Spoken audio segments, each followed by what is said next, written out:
रहमतुल्लाहि व बरकातुहू।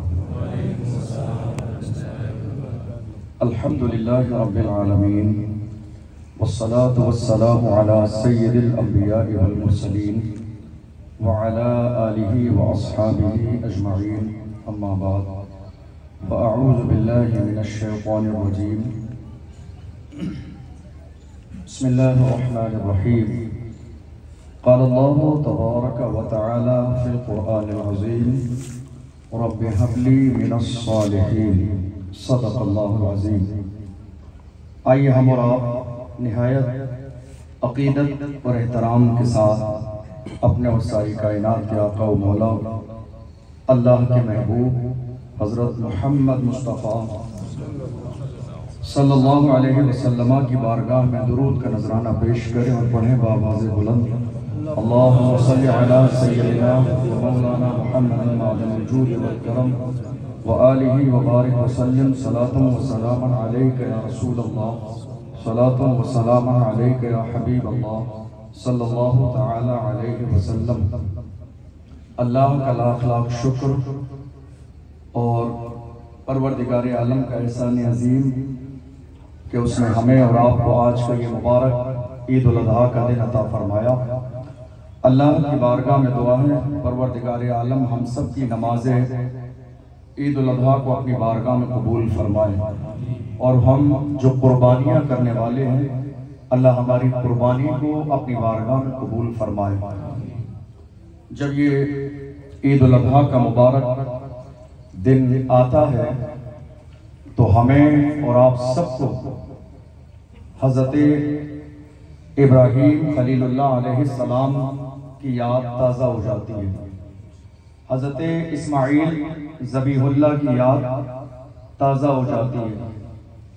हज़रत इब्राहीम अलैहिस्सलाम ने अल्लाह की बारगाह में दुआ की थी, रब्बि हब्ली मिनस सालिहीन, ऐ अल्लाह मुझे एक फरमा बरदार बेटा अता फरमा। फबश्शरनाहु बिग़ुलामिन हलीम, तो अल्लाह ने हज़रत इब्राहीम अलैहिस्सलाम की दुआ को कबूल फरमाया और उन्हें एक फरमा बरदार बेटे की बशारत अता फरमाई। कुरान अज़ीम में है, फलम्मा बलग मअहु अस्सअय क़ाल इन्नी अरा फिल मनामि अन्नी अज़बहुक फंज़ुर माज़ा तरा क़ाल या अबति फ़अल मा तुअमर सतजिदुनी इंशाअल्लाहु मिनस साबिरीन।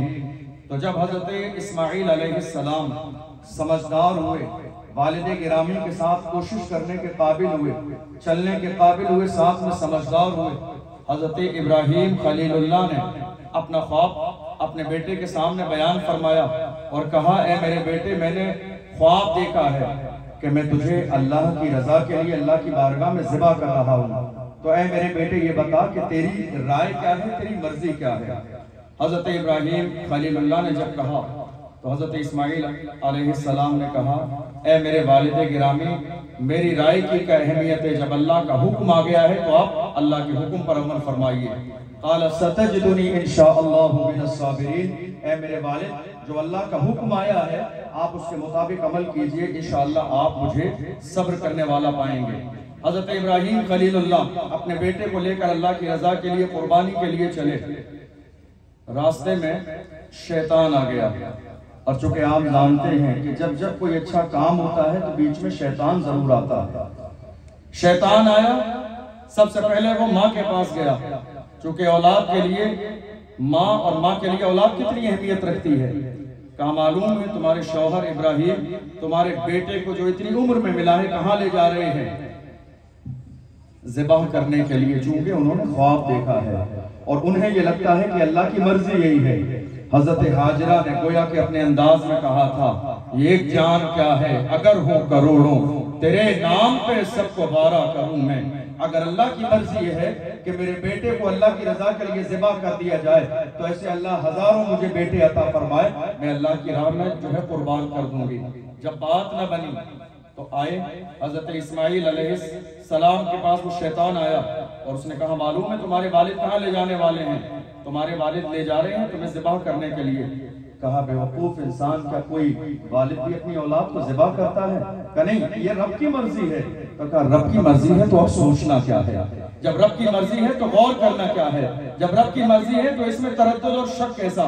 रब की मर्जी है तो मैं रब की रजा में शामिल हूँ, मेरा रब जो चाहेगा मुझे मंजूर है।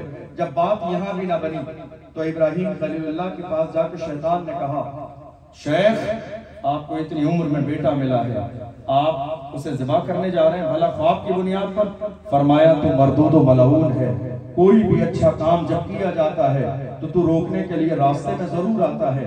आपने लाहौल पढ़ा और उसके बाद आप हजरत इस्माइल ज़बीहुल्लाह को लेकर आगे बढ़े, अल्लाह की रजा के लिए लिटा दिया। और आपने कई बार ये वाकया पूरा तफसील से सुना है कि जब आपने छुरी चलाई थी, अल्लाह ने आपकी कुर्बानी को कबूल फरमा लिया और कुर्बानी को कबूल फरमाने के बाद आपके लिए दुम्बा भेजा। इस्माइल अलैहिस्सलाम को हटा दिया गया, दुम्बा ज़िबा हुआ और अल्लाह ने कुरान में फरमाया सलामुन अला इब्राहीम, इब्राहीम पर अल्लाह का सलाम हो, क्योंकि इब्राहीम का आलम यह है कद सद्दक़त रुया इन्ना कज़ालिका नजज़िल मुहसिनीन, कि इब्राहीम ने ख्वाब को पूरा कर दिया है।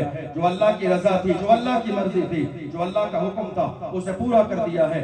हजरत इस्माइल अलैहिस्सलाम और हजरत इब्राहीम अलैहिस्सलाम के इस तरीके को कुरान अज़ीम में कहा गया व तरकना अलैहि फिल आखिरीन, हमने क़यामत तक के आने वाले लोगों के लिए इन दोनों का तज़किरा और उनके तरीके को बाकी रखा।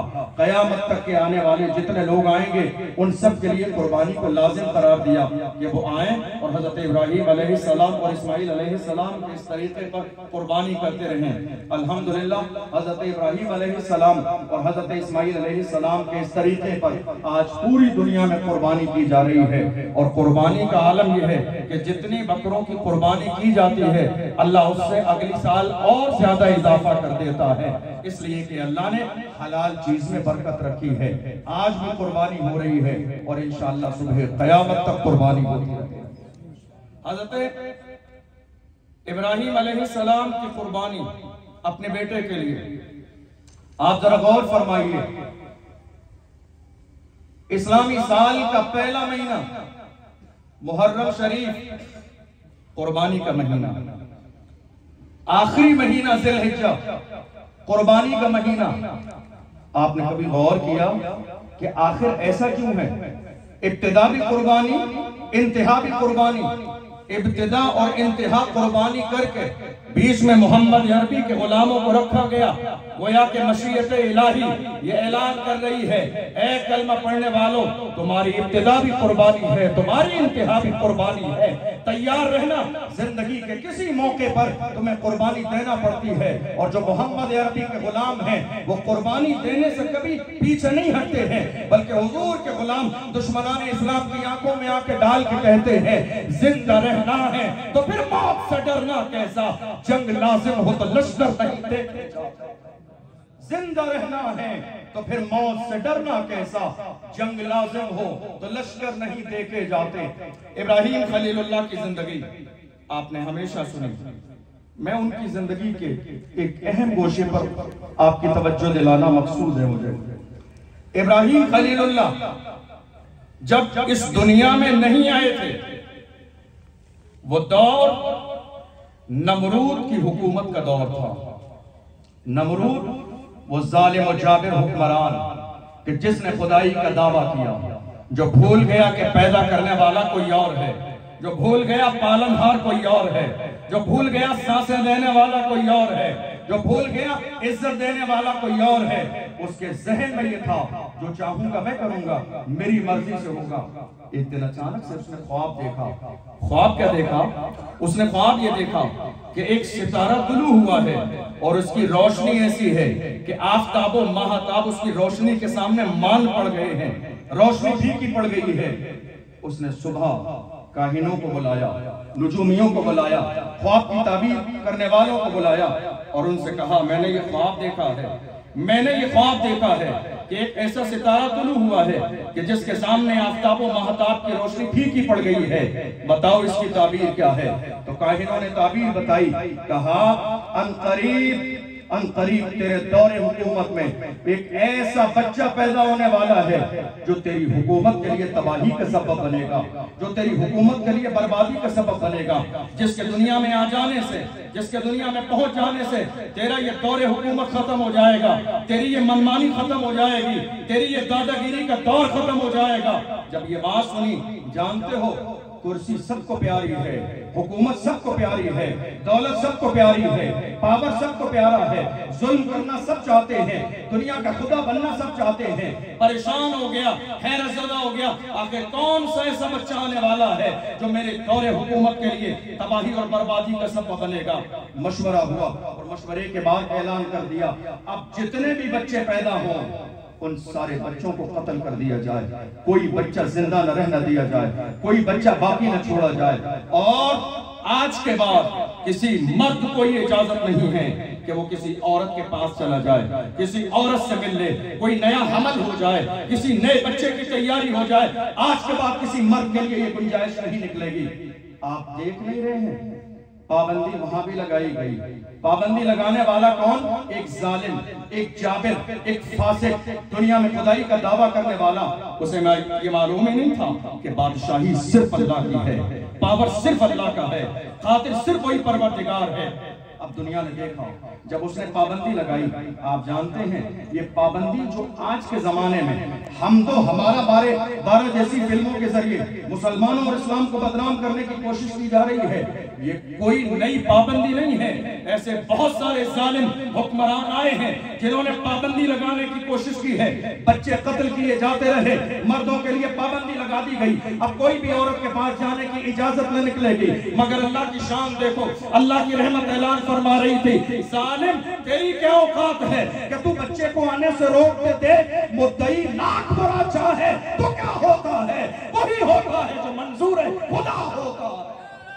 खलीलुल्लाह को अल्लाह ने पैदा फरमाया। आप जरा गौर कीजिए, जो सिचुएशन वहां थी वही सिचुएशन आज दोहराई जा रही है।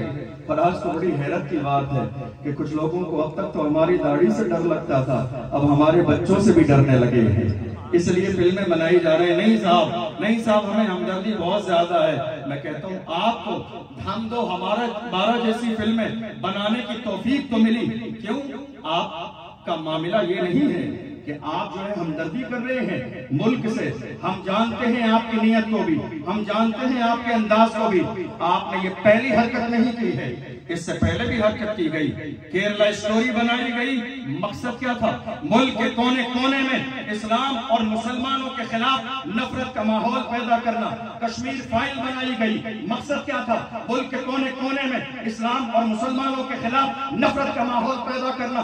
72 हूरें एक फिल्म बनाई गई जिसके अंदर ये दिखाने की कोशिश की गई कि मुसलमान हूरों के लालच में बाज़ाब्ता जुल्म और जबर का माहौल पैदा करते हैं, दहशतगर्द बन जाते हैं। क्योंकि उनका मानना यह है कि दहशतगर्द बन जाने के बाद, मर जाने के बाद जन्नत में 72 हूरें मिलेंगी। फिल्म बनाई गई इस्लाम और मुसलमानों को बदनाम करने के लिए। मगर याद रखिए, आज भी जो फिल्म आपने बनाई है, जिसका ट्रेलर पूरी दुनिया ने देख लिया, दुनिया समझ गई आप इस्लाम और मुसलमानों को जलील करने की कोशिश करते हैं। मगर याद रखिए, मोहम्मद अरबी के गुलाम पूरी दुनिया के सामने यही कहते हैं, नादान को इस बात का बिल्कुल नहीं पता, वो तो इज्जो मन तशा हो, वो तो जिल्लो मन तशा। नादान को इस बात का बिल्कुल नहीं पता, वो तो इज्जो मन तशा हो, वो तो जिल्लो मन तशा। अल्लाह के हुजूर ये होता है फैसला, वो तो इज्जो मन तशा हो, वो तो जिल्लो मन तशा। झूठी नवाज शाह की बारिश फजूल है, हमको जलील करने की साजिश फजूल है। झूठी नवाज शाह की बारिश फजूल है, हमको जलील करने की साजिश फजूल है। हमारा कदम कदम पे मददगार है खुदा, वतुइस्सु मन तशाओ वतुज़िल्लु मन तशा। इज्जत खुदा देता है, इज्जत परवरदिगार देता है, इज्जत देना उसी के इख्तियार में है। दुनिया की कोई ताकत ऐसी नहीं है जो इज्जत दे दे। जरा गौर कीजिए, आपने देखा होगा उस फिल्म के अंदर कुरान की आयत का गलत तर्जमा किया गया। कुरान की आयत को गलत अंदाज में बयान किया गया। अभी इतने बुरे दिन नहीं आए कि हमें नाचने गाने वालों से कुरान का तर्जमा सीखने की जरूरत है। इतने बुरे दिन नहीं आए। अल्हम्दुलिल्लाह हमारे लिए गरीब नवाज का बताया हुआ तर्जमा काफी है, हमारे लिए बताया हुआ गौसे आजम का तर्जमा काफी है, हमारे लिए इमाम आजम का बताया हुआ कुरान का मतलब काफी है, हमारे लिए मखदूम किचोचा की चौखट से कुरान की जो रोशनी मिली है वो हमारे लिए काफी है। हमें किसी दुनियादार से कुरान को समझने की जरूरत नहीं है। और रही बात इस्लाम में औरत की इज्जत क्या है, आप नहीं समझेंगे, आप नहीं समझेंगे। हमारी औरतों की बहुत ज्यादा फिक्र है। मैं हाथ जोड़ के गुजारिश करता हूँ, खुदारा जरा अपनी औरतों की भी खबर लगाइए।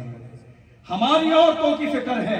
अल्लाह की शान देखो, इस्लाम ने, पैगंबर आजम ने, आपने तो फिल्म में ये दिखाने की कोशिश की कि औरत पैर की जूती की तरह है, औरत सिर्फ सेक्स के लिए है, औरत सिर्फ जिस्म की भूख मिटाने के लिए है, औरत सिर्फ इस्तेमाल के लिए है। लेकिन याद रखिए इसका हकीकत से कोई ताल्लुक नहीं है। मेरे नबी की सीरत को अगर आपने पढ़ा होता तो आपको अंदाजा लग जाता 25 साल की भरी जवानी में अल्लाह के पैगंबर ने जिस वक्त में हुस्न और शबाब पैगंबर की चौखट के तवाफ कर रहा था, ऐसे आलम में 40 साल की 2 शौहरों से बेवा खदीजा से निकाह करके मेरे नबी ने कहा था ये बेवा औरत मनहूस नहीं है, बल्कि अगर बेटी की शक्ल में है तो बाप के लिए रहमत है, बीवी की शक्ल में है तो शौहर के लिए नेमत है, और अगर इसकी औलाद हो जाए तो इसके कदमों के नीचे जन्नत है।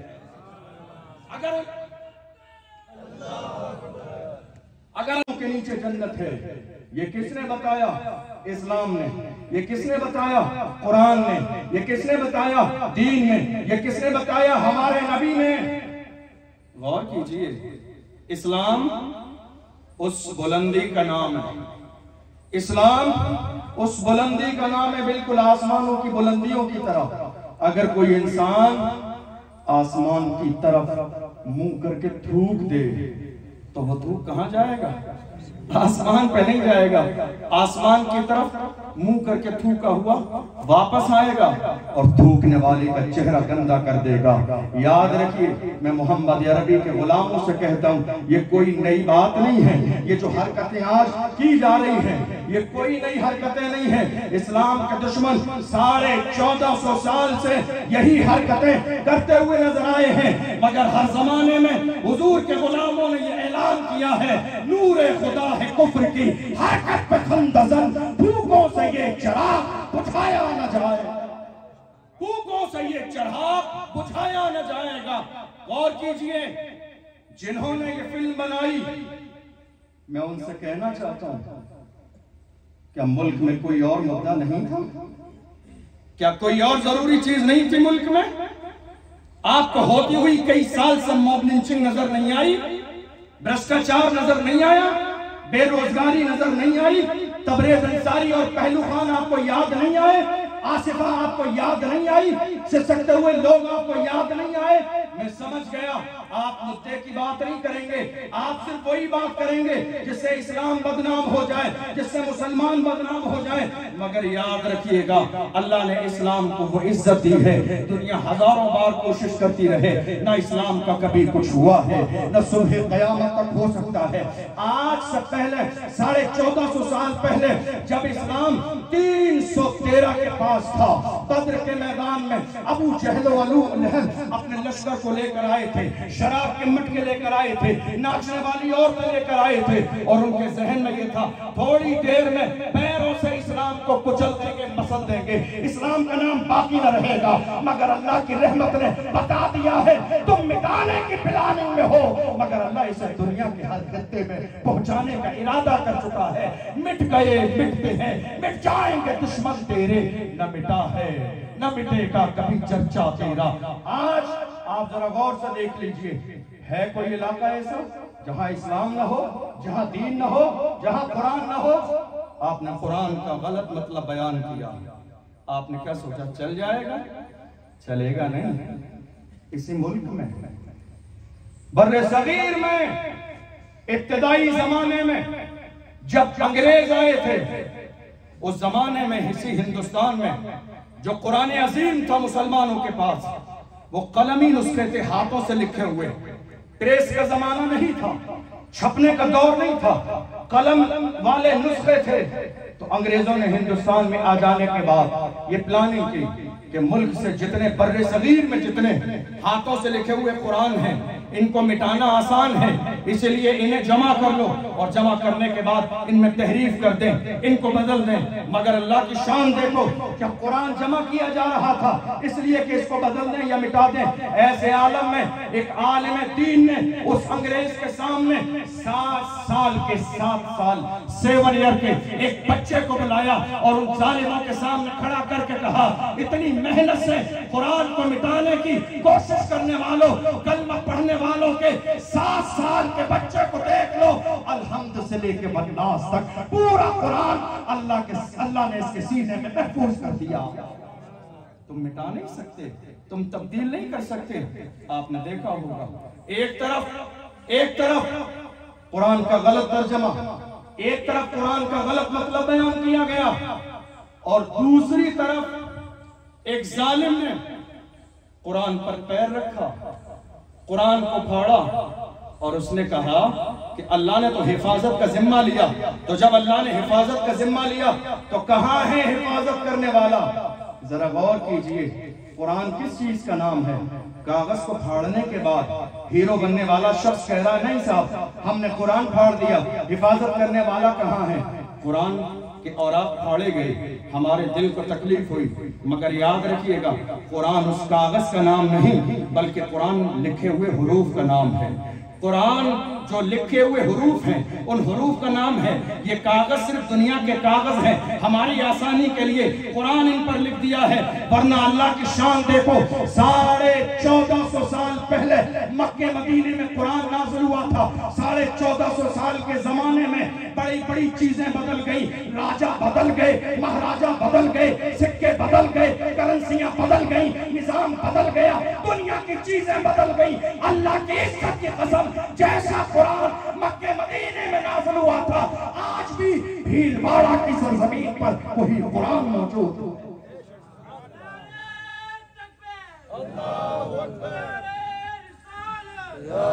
जैसा कुरान मक्के और मदीने में नाज़िल हुआ था, आज भी वैसे कुरान मौजूद है। वो जालिम कहता है मैंने कुरान मिटा दिया।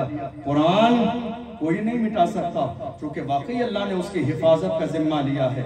आप जरा गौर कीजिए, इस वक्त हिंदुस्तान की सरजमीन पर लाखों लोगों के चूल्हे इस्लाम के नाम से चल रहे हैं। नेता बन रहा है, इस्लाम पर गलत कमेंट करो। एमपी बनना है, इस्लाम के खिलाफ बोलो। वोट हासिल करने हैं, इस्लाम के खिलाफ बोलो। अब तो हालत ये हो गई, बड़े बड़े लोग, बड़े बड़े ओहदे और मनसब वाले खुलकर इस्लाम और मुसलमानों की बात करने लगे। महज इलेक्शन को जीतने के लिए हजारों लाखों लोगों के चूल्हे इस्लाम के नाम से जल रहे हैं, वरना अगर आज इस्लाम का नाम लेना बंद कर दे तो इन्हें रोटी खाना भी मयसर न हो, जमीन पे इज्जत की जिंदगी गुजारना भी मयसर न हो। मगर आपने कभी गौर किया, मेरा इस्लाम है ही इतना अच्छा, अगर दुश्मन भी नाम लेता है उसकी भी बिगड़ी बन जाती है, दुश्मन भी नाम लेता है उसका भी चूल्हा जल जाता है, वरना मोहम्मद अरबी के गुलामों की शान के है, पूरी दुनिया से कहते हैं याद रखो हम हुजूर के गुलाम हैं, जान तो हमने दी है मगर इस्लाम के झंडे को गिरने नहीं दिया। आज लाखों लोगों के चूल्हे, लेकिन मैं एक बात बताता हूँ, नमरूद ने इब्राहिम खलीलुल्लाह से दुश्मनी की। हाल क्या हुआ? इब्राहिम खलीलुल्लाह ने जब समझाया, हुज्जत हुई, बहस हुई, बड़े मसाइल हुए, आखिर में उसने आग जलाई। आग जलाने के बाद इब्राहिम खलीलुल्लाह को मिनजनीक पर लटकाया, पत्थर फेंकने वाली मशीन, आग के शोले आसमान से बातें कर रहे हैं, बांध दिया गया। कहा इब्राहिम को आग में डाल दो। इब्राहिम को आग में क्यों डाल दो? ताकि कोई बोलने वाला न रहे, आवाज उठाने वाला न रहे। जुल्म के खिलाफ खड़े होने वाला न रहे। हमेशा जालिमों का ये मिजाज रहा है कि वो दुनिया में लाख लोगों को भी टारगेट नहीं करते हैं, टारगेट हमेशा बोलने वाले किए जाते हैं, टारगेट हमेशा खड़े होने वाले किए जाते हैं, टारगेट हमेशा जुल्म की आंखों में आके डालकर जवाब देने वाले किए जाते हैं। हमें कोई फिक्र नहीं है मैं रहूं या ना रहूं पर मेरा इस्लाम रहेगा, मैं रहूं या ना रहूं पर मेरा कुरान रहेगा, मैं रहूं या ना रहूं पर मेरे रसूल की इज्जत रहेगी, मैं रहूं या ना रहूं पर कुरान की अजमतें रहेंगी। मगर याद रखिए आज भीलवाड़ा के गैरतमंद मुसलमान यहाँ मौजूद हैं, दुनिया के अलग अलग शहरों से, हमारे मुल्क के अलग अलग शहरों से बाज़ाब्ता लोगों ने हुकूमत से मुतालबा किया कि ये जो ज्यादतियां की जा रही हैं, दोहरा रवैया मत अपनाइए, इंसाफ के साथ काम लीजिए और बाज़ाब्ता ऐसी फिल्मों पर और इस्लाम मुखालिफ चीजों पर पाबंदी लगाइए ताकि मुल्क का अमन गारत न हो, मुल्क का चैन गारत न हो, मुल्क का सुकून गारत न हो। यूं तो कहने को बाज़ाब्ता नमरूद बड़ा पावर वाला था, मगर याद रखिए अल्लाह जब इज्जत देने पे आता है तो जमीन से उठा के आसमान की बुलंदियों पे पहुंचा देता है, लेकिन जब अल्लाह गिराने पे आता है तो लोग अपने गुरूर और तकब्बुर की बुनियाद पर मुंह के बल ऐसा गिरते हैं कि जब जमीन पे गिर जाते हैं तो तन्हा खड़े होने के काबिल भी नहीं बचते हैं, उठने के लिए तो बैसाखियों की जरूरत पड़ती है। अल्लाह की शान देखो, अल्लाह की इज्जत देखो। हम सैयदा साहिदा तैयबा ताहिरा के मानने वाले बड़ी इज्जत और फख्र के साथ कहते हैं हजारों कोशिशें कर ली जमाने ने झुकाने की, हमें झुकने नहीं देता करम ज़हरा के बच्चों का। हम मोहम्मद अरबी के गुलाम हैं।